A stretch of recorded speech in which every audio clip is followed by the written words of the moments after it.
Hello there, everybody. I'm reacting, I'm reacting to what if Padme found Anakin Skywalker at the Jedi Temple during Order 66? Hmm. Don't forget to subscribe, like, and share.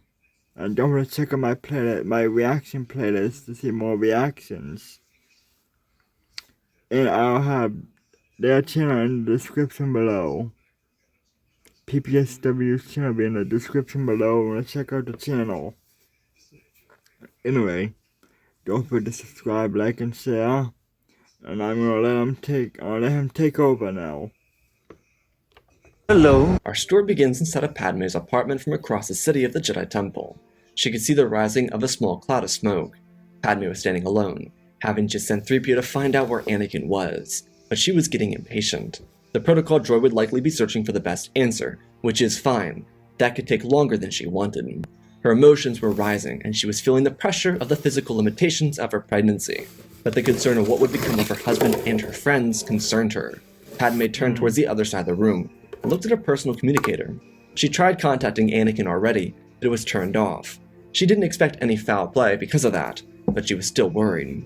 Another cloud of smoke started to rise from the temple, this one bigger than the last. She moved over to the other side of the room and grabbed the communicator. She called the temple and a youngling answered after her third attempt to call. She said that they were under attack and Padme asked, "I who?" Before the kid could say anything, she could hear crying. Within an instant, Padme's newly acquired maternal instincts kicked in. It no longer mattered who was there. She told the little girl that it would be alright, before the comms cut out. Naturally, Padme continued by contacting Captain Typho and telling him to round up as many guardsmen as possible. He informed her that Representative Binks moved a couple of them to a landing platform on the other side of the city. She was glad to see that Jar Jar was on top of things. She then asked that Typho find and bring as many Senate guards as possible. He didn't know what she was trying to do, but she quickly informed him that they were going to go to the Jedi Temple and see what was happening. She didn't want to go over empty-handed, especially if the Separatists were there. The situation seemed to be getting progressively worse. She quickly changed outfits and grabbed the blaster pistol so that she could be prepared for whatever challenges awaited her inside the temple. Padme was ready to go within minutes and met up with Captain Typho in her living room. He had a vessel prepared and they would go together. Typho wanted to know what she was planning on doing. Truthfully, she didn't know, but she was determined to make sure everything was okay. Typho nodded his head, and the two of them sped along to another landing platform where 24 Senate guards and another 24 Naboo Security Force troopers had met up. Everyone was on edge, but Typho quickly gave out orders as Senator Amidala entered the vessel. He knew she was hurting, and he didn't want her wasting any more of her energy. Quickly, the guard entered the ship behind her, following Typho's orders, and they left for the temple. The group of them will land on the landing platform and exit behind Padme and Captain Typho. Out of the thousands of people Padme interacted with, her security captain was well aware of her pregnancy. Where it came from, not as much. But for the most part, he was up to date. So his main priority, as well as the main priority for his three most elite troopers, were to make sure she stayed safe no matter what. Due to the clones moving through the temple, a handful of men moved out to the landing deck where Padme's ship was. The Senate Guard and the Naboo Security Force stayed close to her as she walked forward to confront the clones on deck. Captain Typho had given his orders already. They were to avoid conflict until they confirmed their enemies. Everyone was on edge though. Why was the 501st here? All tasks on Coruscant were dealt with by the Coruscant Guard. A prime example of this was when the temple was bombed several months before this. Padme asked the troopers what was happening, and he told her that there had been a rebellion. She pressed further, asking what type, and they raised their weapons, telling her they were sorry but it was time for her to leave. Padme had never been afraid of a blaster before. She told the clone that she was a Republic senator. She deserved an answer so that she could best serve the people of this Republic. The clone hesitated, and then he told her and her unit that they had 10 seconds to leave the platform and the temple or they'd be fired upon. They were serving under the directive of Order 66, issued out by the Emperor. Padme knew something wasn't right. There were no emperors. She asked who this emperor was, and he told her that it was Palpatine, the one who issued the order. She should know that for a senator. He then started counting down. The guards behind her were stuck. They didn't want to fight the clones, but Padme wasn't backing down either. She told the troopers that there were no emperors in this republic. He was breaking the law, and she demanded once more to know the truth. Before the clones could fire, 2 guards pulled Padme to the side and Senate guards opened fire. They could see more reinforcements coming, and very quickly, the standoff turned into a firefight. Everyone's blasters were set to stun, of course, aside from the clones. But the Senate unit outnumbered the clones on the platform, which allowed them a chance to take minimal casualties before pushing forward. Captain Typho told Padme that she needed to go back to the ship, and she shook her head. She didn't become a senator to cower away from the first sign of danger. She was going, whether he liked it or not. Padme pushed past him and told the troopers to be careful. This unit of soldiers were under some sort of spell, and they happened to be one of the most elite units of clones in the galaxy. They understood and moved into the temple. Across the city, 3PO walked towards the window joyfully. He had received information on Master Skywalker. He was going to inform Padme of what had happened, and carry out other duties for her. Instead, the Golden Protocol droid started playing hide-and-go-seek with himself. Padme and her unit moved into the Jedi Temple with 37 men still alive. The others had been killed by precise shots of the clones. As they moved into the temple itself, they looked around.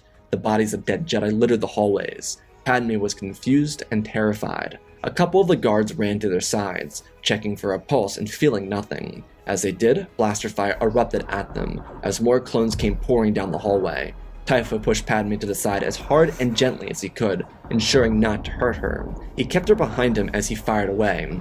Typho suggested they set their weapons to kill. If these clones were only stunned, then they would continue coming back. He apologized, knowing that she understood that these clones were human beings, but it was a risk they could not take anymore.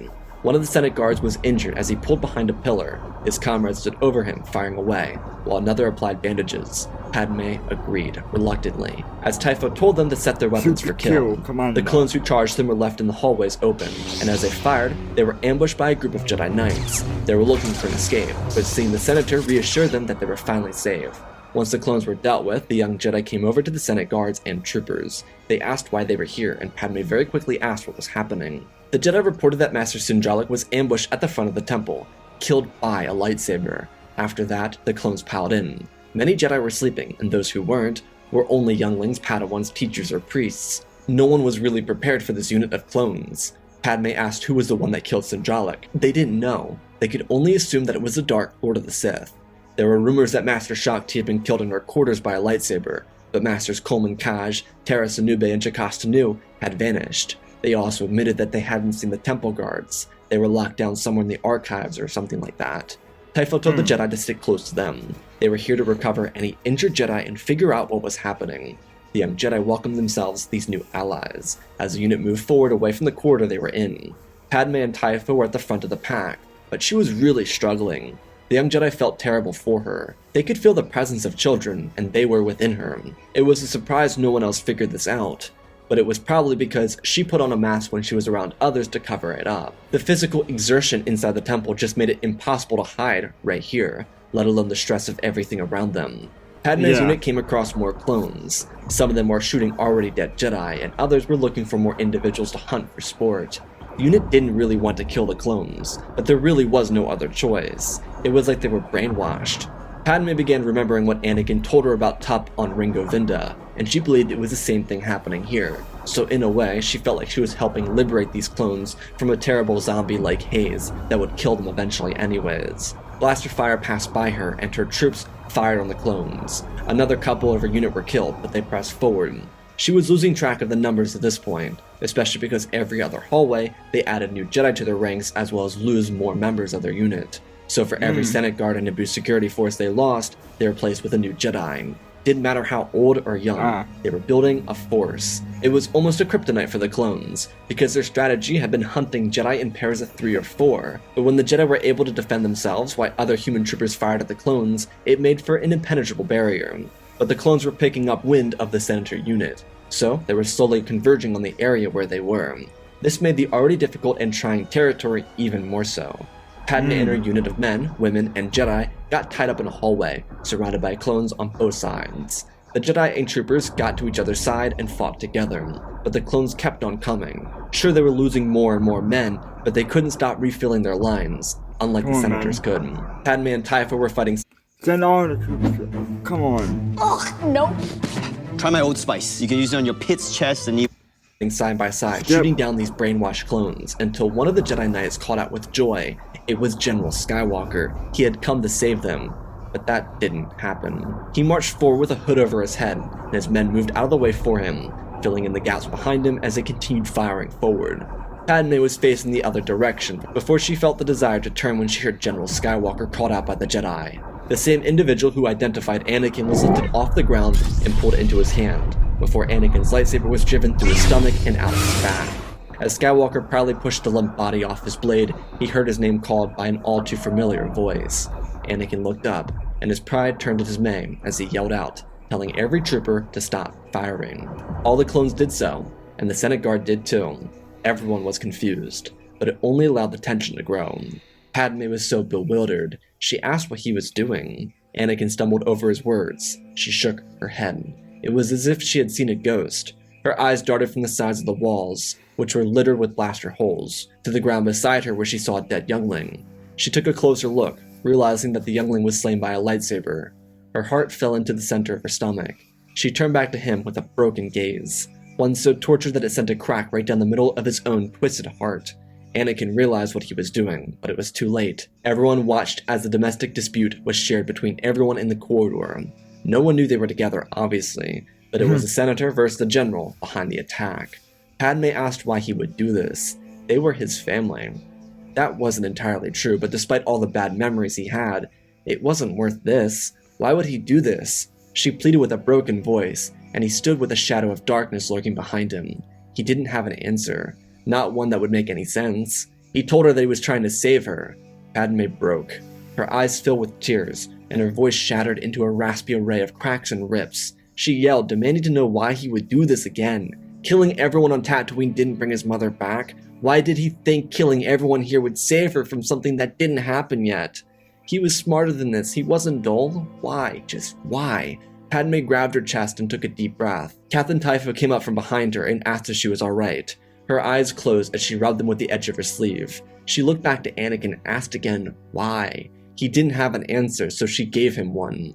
Did he think any of this would impress her? It scared her bad enough when he did this the first time. It almost caused a divorce when someone forced themselves onto her while they were hiding their marriage. What did it take for him to understand that she feared this side of him? Did it take her walking away for him to finally realize and get it? Anakin shook his head and told her he could not lose her. She was everything to him. He did this to protect her, to save her. Padme's tears stopped, with one more falling silently on her red cheeks. Padme looked at him, squinting her eyes, with her eyebrows lowered. She told him that he did lose her. Not because of a nightmare, but because he couldn't just look at what he was doing and see how terribly wrong it was. Why would he convince his men to do this, especially after top in 5s? Padme realized there was something more than brainwashing here, especially after seeing Anakin, but she continued further and asked how any of this was supposed to save her. Killing children when he was about to become a father didn't save anything. She looked down and told him that she should have stayed away. She never should have let her emotions get the best of her after what she saw on Tatooine. The last thing she said is that Anakin's mother, that sweet, beautiful, and enchanting woman from Tatooine, would be so disappointed to see what her son had become. The corridor fell silent, and then from around a corner a bundle of Jedi slammed their blades into the back of a clone unit, looking at Padme's unit. Typho grabbed her and pulled her back, telling the troopers to move out. He could tell that she was getting weak, and this emotional whirlwind wouldn't be good for the pregnancy. This unit of Jedi was Temple guards. They escaped Grand Inquisitor. Typho told them to get back to the ship. The guards couldn't do that, but the other Jedi didn't. As they made their move, the clones surrounding Skywalker moved around him and attacked, some of them being killed in the process. Anakin just looked down, the final words echoing from one ear of his head to the other. He looked down at the Jedi he had just slain, and he choked up. They were in his class. They hadn't gotten along when they were younger, but as they grew up, the individual apologized for his rudeness during their adolescence. Anakin accepted the apology, and the two of them even played a couple games of sabacc with each other while watching pod races with a couple other Jedi. They weren't best friends, but they also weren't mortal enemies. Anakin felt so much shame, and from the corner of his eye, he felt the lifeless gaze of a youngling looking at him. Anakin's head turned and his heart shattered. The younglings. What did they do to deserve this? Padme was right. Now the question loomed on his mind. Was he a monster? Looking around him, it seemed as if he was. In an effort to try and stop the carnage, he told the troopers to call off their assault, but that didn't happen. The chips were active, and despite him not being a Jedi, He was now an agitator. He went from an ally to an enemy with the slip of a couple words, and they went out to every trooper inside the temple. Anakin didn't realize this until he was clipped in the shoulder by a clone trooper. He turned back and defended himself, fending off the attackers. Skywalker's fight had come full circle, as he started to incapacitate his own men. Padme, on the other hand, was limping while holding her stomach. She was with a bundle of Jedi, as one of the Jedi priestesses came up to her and told her to be still, as the two of them bundled together between pillars with blaster fire flying by them. The Jedi priestess lowered Padme to the ground and held her stomach with her hand. She closed her eyes and transferred a little bit of life essence and calming energy. It was a lot, especially for a priestess, but she could see that Padme was really struggling. The physical turmoil was putting her over the edge, but the simple act of kindness may have saved a few lives. Whether that be of the twins or Padme was undecided at the moment. The Senate force continued fending off clones as the Jedi continued grouping up. Having the temple guards with them was now a game changer. They were some of the most elite troopers in the temple, having learned from Sindralik himself. The Senate unit picked up and they moved forward, continuing to move throughout the temple until they got to the landing docks and escaped. The temple guards would stay behind. There were still more troops inside the temple that needed to be dealt with. Their only objective was defending the lost Jedi. Typho ordered the pilot across the city. Many of the troopers and Jedi were injured. They would be taken care of, hopefully. Padme especially needed medical care, as a few Jedi priests and priestesses gathered up with her and gently pressed their hands against her stomach, calming her nerves and taking her pain away from her. It was the least they could do, especially because she helped save them. If Padme wasn't there, they'd likely be dead. The fight was terrible. At least some remnant of their order would still be preserved. The sick irony of Padme's arrival is that for Anakin, he'd be seen in two different perspectives. Some Jedi would see him as the hero, General Anakin Skywalker fending off his own men to save the temple, while everyone else would see him as the monster he was for what he did to their friends, brothers, and sisters. The worst part for him is the fact that the most important person in his life had the real perspective, the one he didn't want her to have. He knew he would have lied about the entire thing because she would have never supported it, but now the truth was exposed. Once the clones had been dealt with, Skywalker applied a Bacta patch to his shoulder and made his way across the city. He didn't care anymore. He saw the horror on Padme's face, and that alone would haunt him for a lifetime. He had seen her reaction after killing the Tusken Raiders. He had seen her disappointment after obliterating Rush Clovis. Now he had seen her pure fear of him. If he died, he would die for her. He would die to make things right, and he would make the sacrifice to make sure his child had a better life than whatever Sidious had planned for the galaxy. As Anakin landed at the executive building, after protecting the temple, he slaughtered Commander Fox and a couple other guardsmen. He didn't want any distractions. He didn't care if they were clones. They were traitors, just like him. Skywalker left a message behind in the temple, telling whoever was in charge of the temple that the CIS leaders were on Mustafar, and Palpatine was a Sith Lord. He apologized for his actions, and he promised to make everything right. As he got closer to Palpatine's office, he used the Force to choke out two royal guards before entering. Sidious was surprised to see Anakin, but Anakin didn't show any excitement to see him. There was evil in Skywalker's eyes. Sidious thought to himself, perfection. He did it.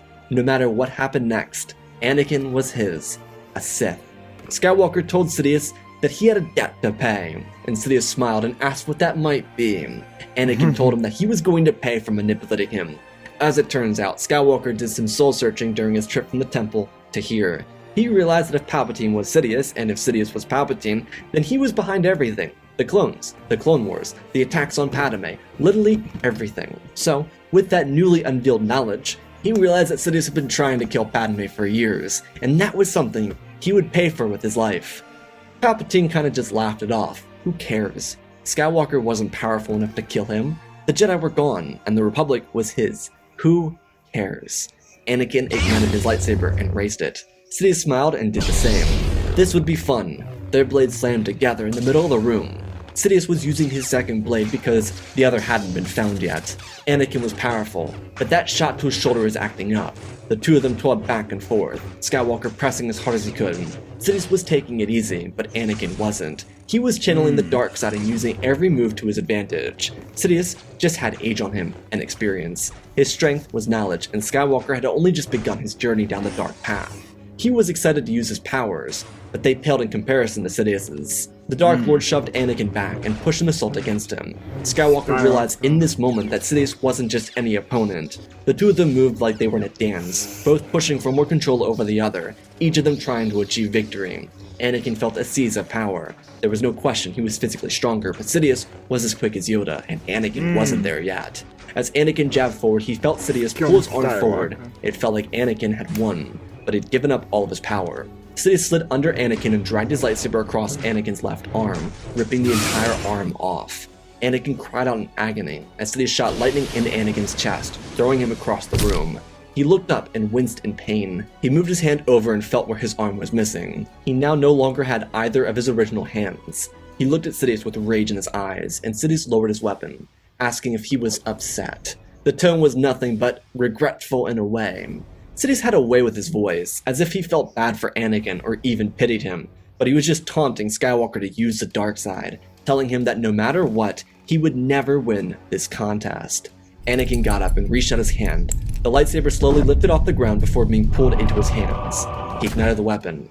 Sidious smiled and Anakin pulled it to his chest, taking a deep breath, before leaping across the room. Their blades connected again. The Dark Lord backed up and Anakin thought he pushed Sidious, and he lunged. As Sidious dragged his lightsaber across Anakin's abdomen, he dropped to the ground, his skin crawling with the burning sensation of heat.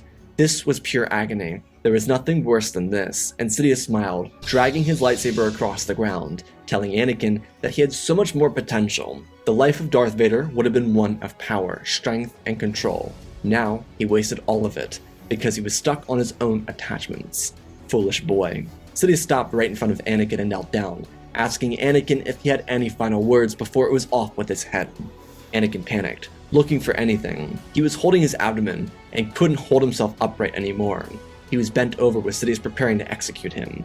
Sidious told Anakin that he couldn't win this. Anything he did would result in more pain for himself. So as a suggestion, he told Skywalker to sit still so that his execution would go by easily. Anakin searched and then he found it. Sidious raised his blade and prepared to drop it.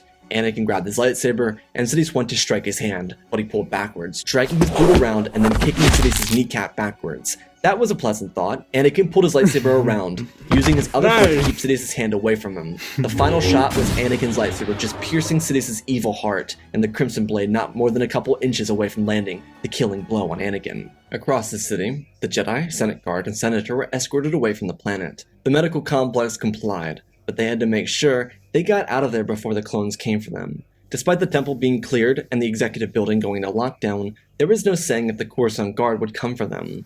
The unit was taken to Naboo, and the temple would be cleaned up. Luke and Leia were born and Padme was alright.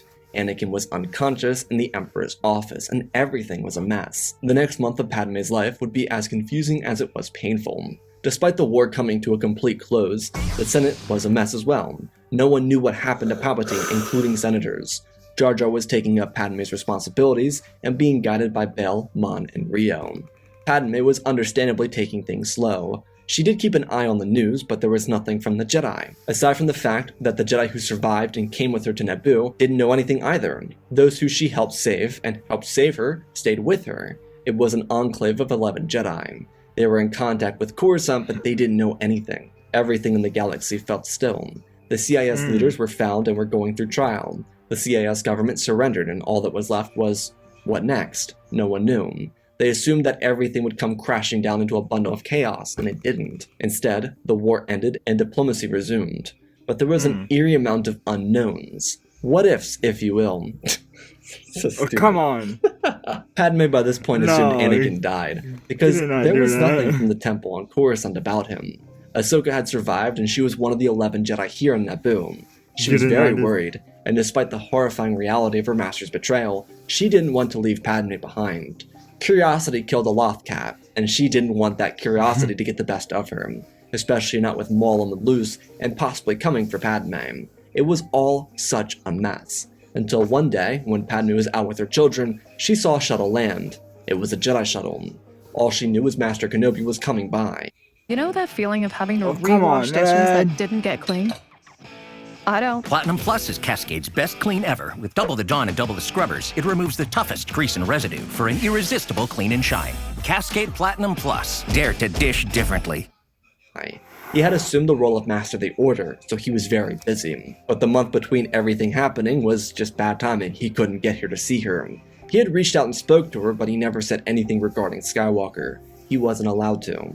When they arrived, she saw not just Obi-Wan but Anakin walking side by side. The 11 Jedi present were very on guard, but Kenobi calmed their hearts. He wasn't pleased with Anakin either, not in the slightest, but he was at the very least apologetic. A little too apologetic even for Anakin, but that was better than not being at all. The Jedi could kind of forgive, not entirely, but kind of. As Jedi, they had to let go, not seek revenge, which was very hard for some of the younger Jedi who were traumatized by the events of Order 66. But Yoda was doing a phenomenal job at helping them find strength in their greatest challenge. Regardless, Anakin was sporting a new arm, and he had a couple of prosthetics around his waist and abdomen. They weren't permanent, just there until they fully healed. Padme and Ahsoka were sitting with each other, and when they saw Anakin, the disgust on their face couldn't be more identifiable. Obi-Wan understood. He wasn't here to take Anakin's side. Truthfully, he was here for Ahsoka and Padme. He wanted to make sure they would be okay. They were. He also told them that he would stay for a couple days just in case. If they didn't want Anakin, he'd be brought back to Coruscant. The Jedi didn't seek revenge, but he'd be put into carbon freezing and stay in it for 150 years as punishment for his actions. That'd give Grogu time to grow up and become able-bodied in case Anakin was still vengeful. Padme basically had the final say in if that was something she wanted Anakin to endure or not. Because Skywalker, despite the good he did, was removed from the Jedi Order. Because the bad was terrible. It would take some time, and it would take a lot of back and forth within her head and in conversations with Ahsoka, Obi-Wan, and the other 10 Jedi. But at the end, Padme would decide to keep Anakin here on Naboo. The issue for her wasn't that she didn't love him. Something about her just loved the toxicity, but it was about what he had done. However, Padme didn't want him to go into carbon freezing. She believed he could make up for his wrongs, but it wouldn't be overnight. Obi-Wan respected her decision, and as did the other Jedi. Kenobi would take the other 10 back to Coruscant. The Order was relocating. With the war over, their duty had been served. Aside from eventually taking down Crimson Dawn, the Republic was going to pay for them and all their troubles, but no amount of credits could undo what had been done. Skywalker felt so much pain from it. He had raging nightmares because of what he did to all those younglings. Anyways, Kenobi returned with the Jedi so that they could remove themselves and go to Ahch-To, and find their roots again. Padme was eternally grateful for the Jedi that stayed with her in her time on Naboo. They had the same gratitude for what she had done for them inside the temple. It was a confusing time. Initially, Padme didn't allow Anakin anywhere near the children, which she respected. Ahsoka did stay with Padme so that she could support her friend. Padme and Ahsoka became very close, and Padme even saw Ahsoka like her eldest daughter, which was something that Ahsoka cherished. Their time together would be strength, support, and love that both of them needed in such a hard time. Of course, Padme's family was very supportive of her, but to have someone as close as Ahsoka was, helping Padme with everything, made her feel a sense of comfort that she didn't know how to feel after Order 66. Though, Ahsoka was helping Padme with something else. The 10 Jedi that had recently left noticed it too, but the pregnancy gifted Padme powers she never had before. While it wasn't a lot, it was more than she originally had. Padme was able to wield the Force for the first time. She could move objects and pull them towards her, and Ahsoka was aiding her with her lessons in the Force. It brought the two of them together, but this gift of the Force was also what would save a broken relationship. Padme and Anakin were made for each other, in a way, and they could both feel each other's pain more than ever before. Anakin could always feel this, but now Padme was experiencing emotions on a heightened level. This didn't make her any more trusting of him, but it just allowed them to become closer and closer emotionally through the Force. Padme and Ahsoka spoke on it almost every night. The difference is Padme was noticing every day and all that came with it. Ahsoka was simply guiding her friend through it, and this helped Padme find a sense of peace within herself. Anakin wasn't living in the main building. He had gone out and built himself a small abode, and was learning how to forgive himself with R2. And he was also learning how to love himself again, or even for the first time. This period of separation physically, but connection to the Force, gifted Padme and Anakin a new sense of understanding of themselves and of each other.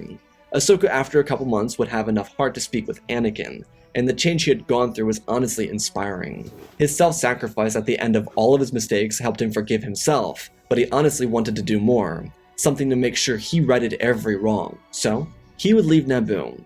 Not something he did in spite of the lack of communication between he and Padme. He just honestly left so that he could help other people. After about a year and a half of being away, he and Padme would have a chance to rekindle their love. It wouldn't be easy, and it would take a lot of time for her to see him in this new light and trust him. But her connection to the Force really aided her in taking the right steps into rebuilding their relationship. She just didn't have trust in him anymore.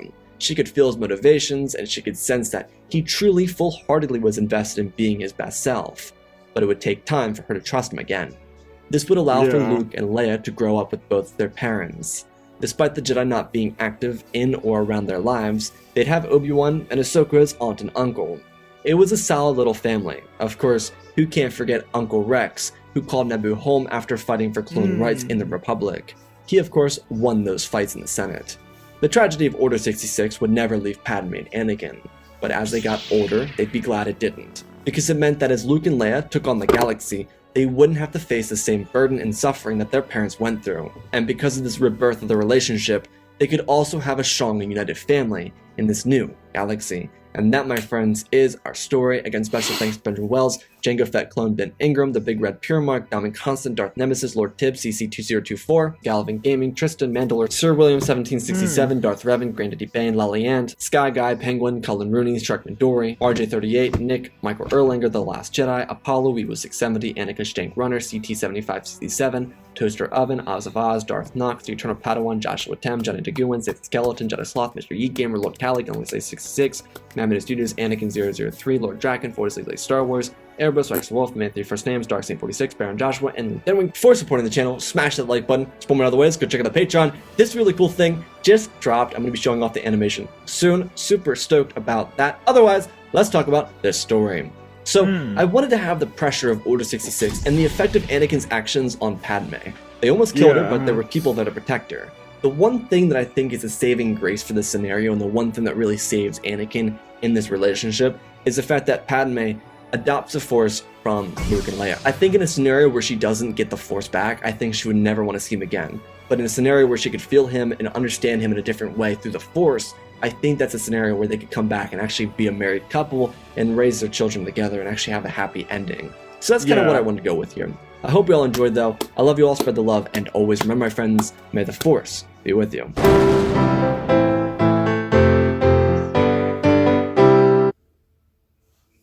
That's not that. Yeah. Maybe over there.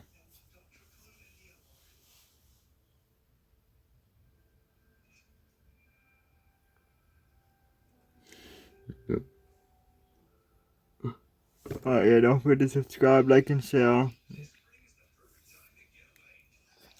And I'll put PPSW's channel in the description below, so you can check out his channel. And don't forget to subscribe, like, and share. And I'll see you next time. Bye.